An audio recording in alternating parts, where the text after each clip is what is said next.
In primetime news this evening, Under Fire Health Minister provides answers about several recent deaths at hospitals.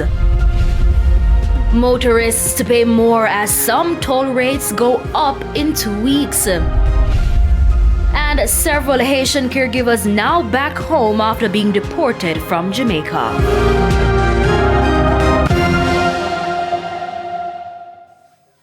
Good evening and welcome to Primetime News on air and online at onespotmedia.com, and a special welcome to viewers on TVJ International in the Cayman Islands. I'm Andrea Chisholm. And I'm Javon Keys. Now with a preview of what's to come in the business day, here's Giovanni Dennis.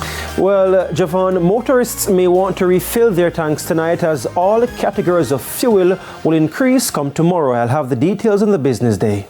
They say a word to the wise is sufficient, eh? Well, with a preview of what's to come in sports, here is Jermaine Brown. Thanks, Javon. Well, speaking of fuel, all is set for the start of the National Senior Track and Field Championships at the National Stadium tomorrow. We'll give you more about that a bit later on. Thank you very much, Jermaine. And today we had a mixture of rain, sun, and wind. Romaine, what's happening with the weather? It's a tropical wave. We did have some haze ahead of the wave, so we did have cloudy skies.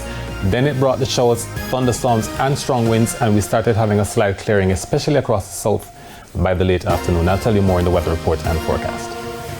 Thank you very much, Romaine. And it's now time for a feedback question, but we should also tell them, Javon, that we also have weather. So Jermaine had weather. What was sports commentary and E-Prime, of course. But before the break, the feedback question. This evening we're asking, what do you make of the imminent increase in some toll rates? Share your comments online at facebook.com/TelevisionJamaica and post on X at TVJ News Center. Stay with us. Primetime News returns right after this break.